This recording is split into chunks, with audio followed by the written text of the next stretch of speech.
വർഷത്തെ വിദ്യാർത്ഥി പ്രക്ഷോഭത്തിൽ 1400 പേരാണ് ബംഗ്ലാദേശിൽ കൊല്ലപ്പെട്ടത്. ആയിരങ്ങൾക്കാണ് പരിക്കേറ്റത്. ഐക്യരാഷ്ട്ര സംഘടനയുടെ മനുഷ്യാവകാശ ഹൈക്കമ്മീഷൻ തയ്യാറാക്കിയ റിപ്പോർട്ട് അനുസരിച്ച് ഈ കൊലപാതകത്തിന് അന്നത്തെ സർക്കാരിന് പങ്കുണ്ട്.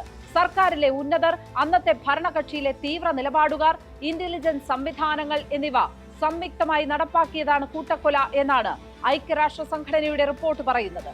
ഷെയ്ഖ് ഹസീനയുടെ അസാന്നിധ്യത്തിൽ വിചാരണയ്ക്ക് ഉത്തരവിട്ടത് സർക്കാരിനെ നയിക്കുന്ന മുഹമ്മദ് യൂനസ് ആണ്. 5 കുറ്റങ്ങളാണ് ഹസീനയ്ക്കെതിരെ ചുമത്തിയത്.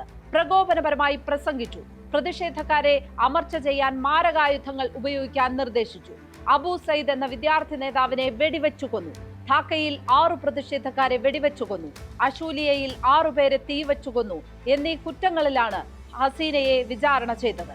ഈ 5 കുറ്റങ്ങളും തെളിഞ്ഞു എന്നാണ് വിധിയിൽ പറയുന്നത്. ധാക്കയിൽ 6 പേരെ വെടിവെച്ചു കൊന്ന കേസിലാണ് വധശിക്ഷ വിധിച്ചത്. ഇന്ത്യയിൽ ഇരുന്ന് നൽകിയ വിവിധ അഭിമുഖങ്ങളിൽ ഈ കുറ്റങ്ങളെല്ലാം ഷെയ്ഖ് ഹസീന നിഷേധിക്കുകയായിരുന്നു.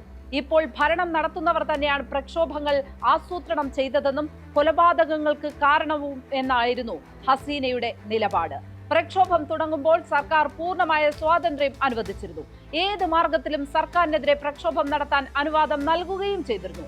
എന്നാൽ തീവ്ര നിലപാടുകാർ സമരം ഏറ്റെടുത്തതോടെ പ്രക്ഷോഭത്തിന്റെ രീതി മാറി.